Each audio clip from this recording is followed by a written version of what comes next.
Hi, this is Jimmy Teague with Phoenix Home Inspections. I'm always showing people how to save money, little tips and tricks. This video is showing you how to save money. It's more informational based because when I got onto the project that I was doing, there wasn't a lot of videos, and to be honest with you, a lot of it's self-explanatory as you look at it, but it would be kind of helpful to know a little bit more about the project. So what am I showing you today? Well, if you can't tell, I'm up on my roof again, but let me show you what's going on. I'm teaching you or showing you what's involved in installing a solar heater for a pool. And that there is my little setup. That's just a vent plug for whenever I decide to drain it to allow to but anyway, let me get down off the roof and actually show you how everything's set up, so that way, in case you're thinking about it, because I've had a lot of people ask me about it, just to give you kind of a concept of what's involved. All right. Okay, so now I'm back on the ground. I want to show you what was involved in doing the plumbing. Now, when you start looking at the research on solar panels, it's a little deceiving, and I hate to say, I've actually talked to several pool people, and they're like, talk to the manufacturer of the solar, because they don't understand solar systems unless they actually install them. So first thing that you got to look into is look at your pump. Let me show you mine. I have a old Hayward Power Flow XL pump, a single horsepower. Now, when you look it up, I think it does something like 65. I think it's 65 psi.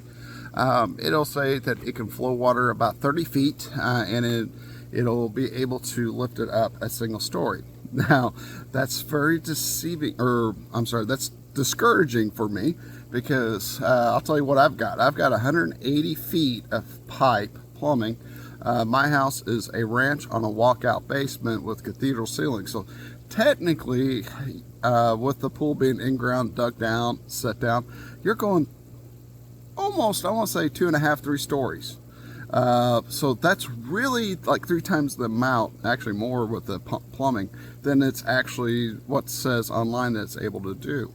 So what I'm saying is look at your pump and see what the PSI is, because when I looked at my solar panels, it says maximum flow is 50 PSI. So you're going to get friction loss, and I think that's where the problem is people don't understand friction, and not a lot of people don't. I mean, trust me, people don't understand the hydraulics. I've been a firefighter for like 27 years. I've taught hydraulics for over 10 years at Ivy Tech State College, so I do have somewhat of an understanding. Here's what you just need to know about it. Hydraulics, for figuring out your pressures. So roughly every story you lose about 5 psi. So I'm figuring I'm about 35, 40 feet up, so you know, that's really 3 stories. 3 times 5 is 15. So I'm losing between, you know, I'm going to add 15-20% or 15 to 20 psi. So your pump itself, with an above ground, your pump has to be below the water level.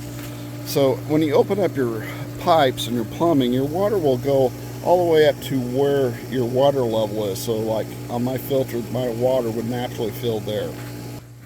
So anyway, your pump will not vacuum. It will not lift water, because these pumps are like centrifugal type pumps. They're not a positive displacement type pump. I'm going to say the in-grounds are more of a positive displacement pumps, because if you think about it, the pump is above ground or the water level, so they actually have to lift. But as long as you've got water flowing into your pump, what you're doing is you're pushing water. So when you see, that's all the plumbing going all the way up to the peak. Okay, so I'm pushing that water up. I'm not lifting, I'm pushing. So if you figured 2.5 stories, 3, I'll figure 20 psi, that's what you're going to lose because of gravity. Now the thing is once it gets up the top and it comes back, you're gaining 25 psi. Now, what you got to remember though is your pump is losing 25 psi. It's never gaining that back. It's gaining the 25 psi at the discharge. So your water's losing that 25 psi. So let's figure that the pump is rated at 65 psi. I have to be below 50 or it'll blow my solar panels. So with the solar panels, because I talked to one vendor and they said that whenever they up them, they always blow them. So you need to talk to people. Well, that makes sense, especially if you're going to put them on the ground or like on the fence, not actually on the roof. You got to be careful about that friction loss, because if your pump is really pushing out too much pressure. So that's the first thing to do, is make sure you don't have too much pressure, because you'll blow them. So once you figured that out, the next step is figure out the size of your pool. Mine, I got my pool from an individual, and I laughed because he told me it was a 25-foot round. It's actually a 15 by 30, I believe. The problem is every time I've ordered covers, a 16 by 32 fits better. So I want to say it's a 15 by 30. A 15 by 30 for the panels that I bought. Recommend 4 panels. I actually bought 6, but if you notice, I only put 5 up. Just because I'm going to have to plumb to get around my drain vent or my sewer vent, and I was like, okay, I've had enough. I've been on this roof way too long. I'm going to try 5. I'm going to keep that 6th one as a backup, and if it's not doing well enough, or I feel like it needs to provide more heat, I'll add that 6th one in. But what you're doing is figuring out how many panels you want, and typically I think what they go by is you want somewhere around 50 up to 100% of the surface area. So, you know, a 15 by 30, you want that many panels, at least 50%. I think optimum is actually 75% is what you really want, is 75%. But if you get 100%, it's going to heat a lot better. But anyway, so going back to friction loss. So the first thing I try, because I know hoses, and typically your plumbing is always hoses. Hoses do have more friction loss than solid pipe. So the first thing I did is I tore all of my hoses where I could, and then I hard plumbed everything. So that way I don't lose as much friction loss.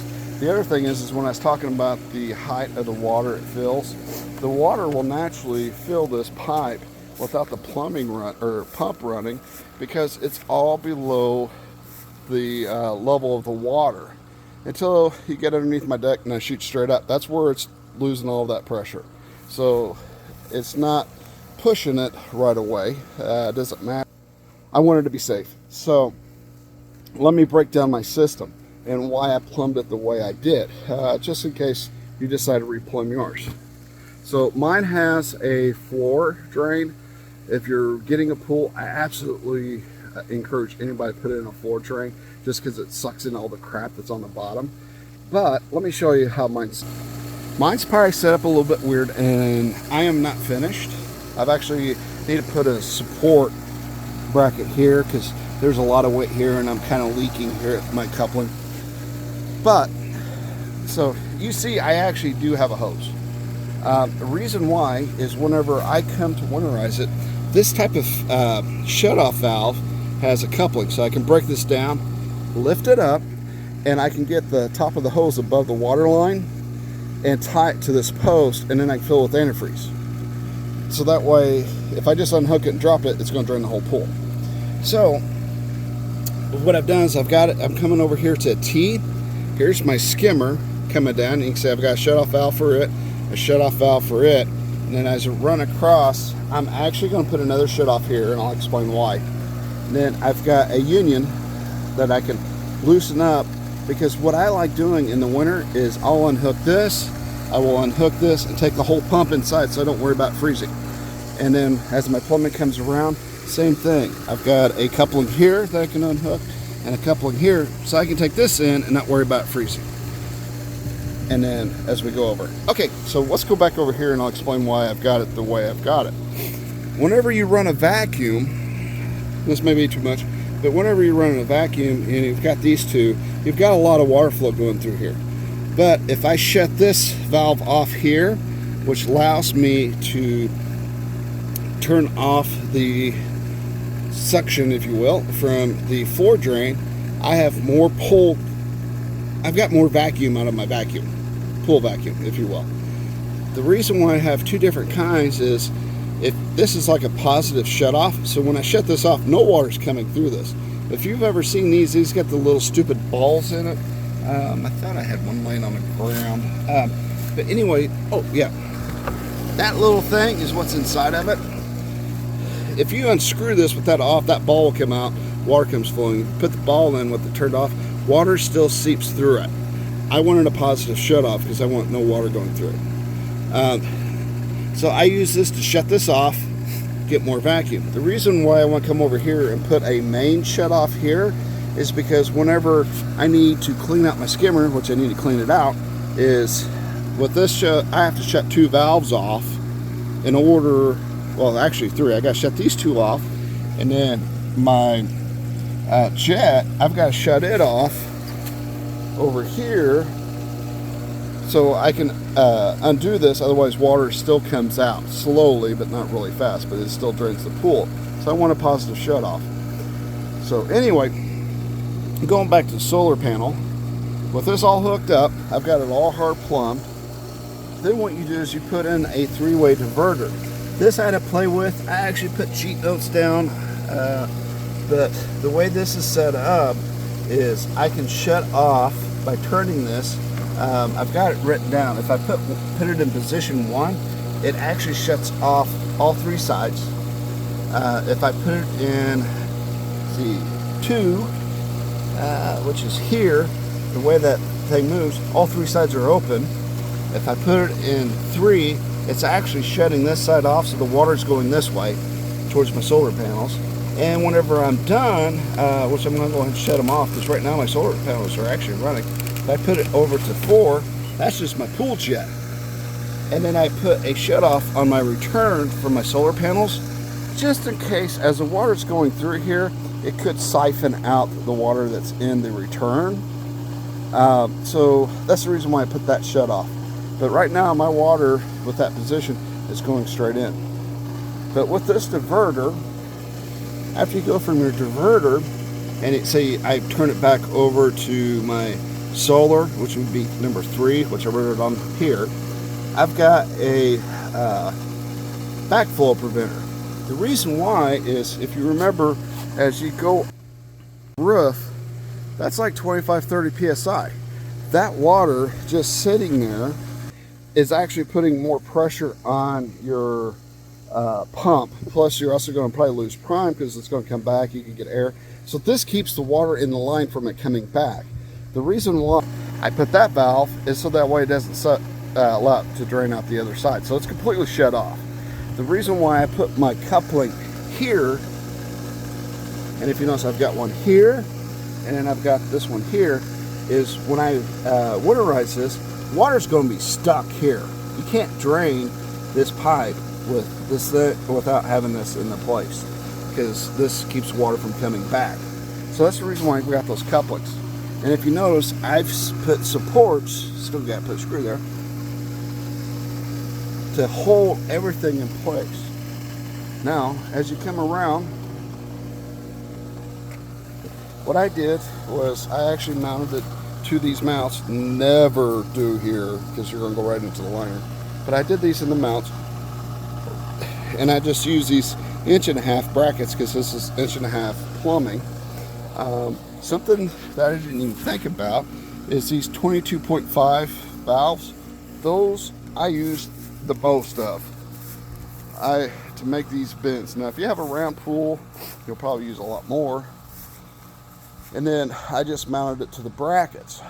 Now the main thing is, remember which one's your feed and which one's your return. So, and another thing I'm going to do is somewhere on my low spot, because this is all angled going downhill slightly, so that way when I break them apart, come winter, it'll allow them to naturally drain. And then if you remember when I was up, I showed you that vent plug. I pulled that, and it'll allow it to drain a lot faster, and you know, if moisture and stuff gets in there, it'll allow it to drain a little bit better. But let me show you what I've got. So, and excuse the mess, work site, still haven't cleaned up. So I've got my brackets about almost every 4 feet, and especially wherever I've got them making bends. So that's my sending. I've got another vent up on top just in case I needed it. I'm going to put another bracket here in the middle and one up on top just to give it more security. And then I don't know if I can zoom in on a camera or not. Yeah, I can. See that? I've got a union up on top so that way I can unscrew it if I ever need to take it apart. I've got the same on. So I've got multiple areas where I can break it. Depending on how your roof is laid out, you can run it vertical or horizontal. Mine is going up and down. I don't know if you can see it. Nah, you can't see it from this angle. But mine's going up and down. When you read the instructions, when you first pull them out of the box, you've got to lay them out for like 30 minutes because they're all rolled up and it's hard to spread it out. And I'll be honest with you, I laid mine out for a couple hours. They was still, because it was a cooler day, would not lay flat. Now, once it hit 80 degrees and I was doing it, it worked out just fine. Whoop. Looking up there, when I threw them down there and laid them out, they flattened out. And the other thing is when you connect them at the top and the bottom, I connected them below and took them up at two sections at a time. The problem was the way they were twisted or going into the hose connector, because it's just a hose with two hose clamps that holds the two together. You can actually buy a female 1.5-inch PVC fitting with a slip joint or slip fitting where you can put pipe in it. I wouldn't do that because it'd be hard to tear it apart unless you put couplings in each one. And couplings are like $12-15 a piece, so that gets expensive. But if you wait until to connect them once they're on the roof, you can twist the solar panels so that way it's laying flat on the roof. So my suggestion is lay them out and really pay attention to what's the easiest. If you look at that where it comes down the peak there by the vent, that is extremely steep. One, standing on it and reaching up, you can't touch where that is. So I actually plumbed all that and dropped it down and put the anchors in. And it made it really easy. I think it also made it look really clean.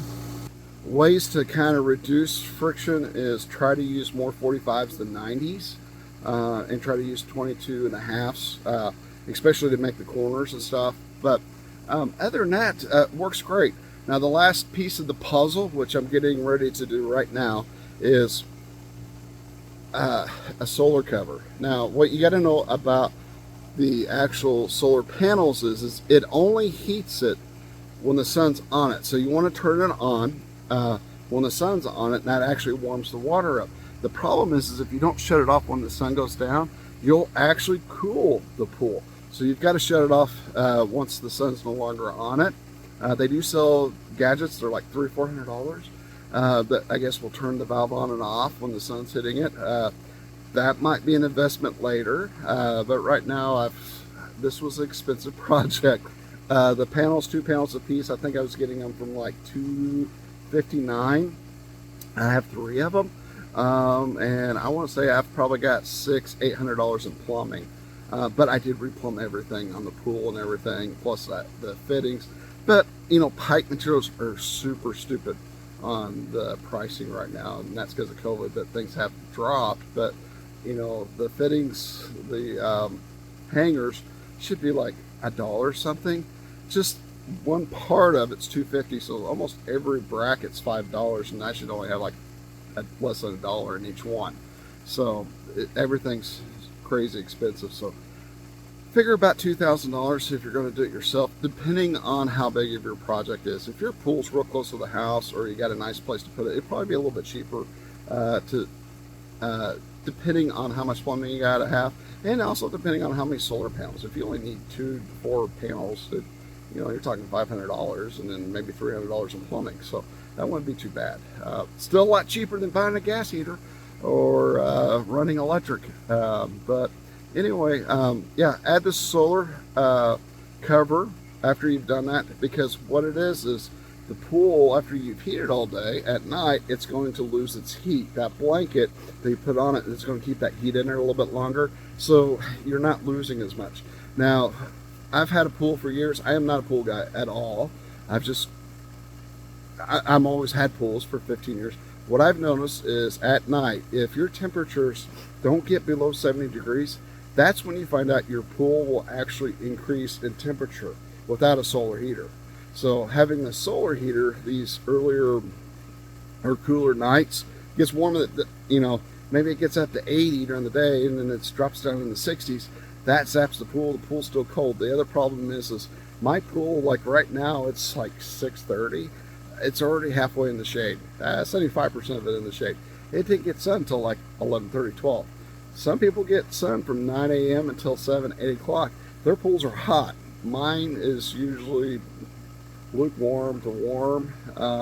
I like my pool water to be a little bit hotter, so by doing this, I'm hoping it changes things. So, but with you being able to see what's going on, for those guys that are looking at it, because I've seen them, they're like, yep, throw it together, but they never show this part here. You need a one-way valve. It also talks about a backflow preventer, which is this thing. And sometimes they talk about a vent plug, which I've got one up on top to help drain it. And you might have to fill it if there's too much air, because it'll get airlocked. Trying to think. The other thing you may consider doing before you charge it is hook this all up, unhook your discharge to your solar panels, run the water, because you can get mud, rock, debris, the shavings from cutting the pipe, all in that pipe, and it could clog those tubes. So flush out your lines before you hook it all up and then run it. Because even with mine, after I did everything and then I hooked it up, I didn't get the mud out of the return, and you could just see mud just being shot right in the pool. But of course it filtered it right out. But I mean, it definitely can cause issues. Plumbers, whenever they run plumbing, that's something that they should do, is they flush out the lines before they ever actually hook everything up and get it running. So anyway, hopefully this gives you some insight of what's involved in a solar heater, and hopefully you enjoyed something or learned something today. So until next time, I'll catch you later. And this is Jimmy Tig with Phoenix Home Inspections. Until next time, bye.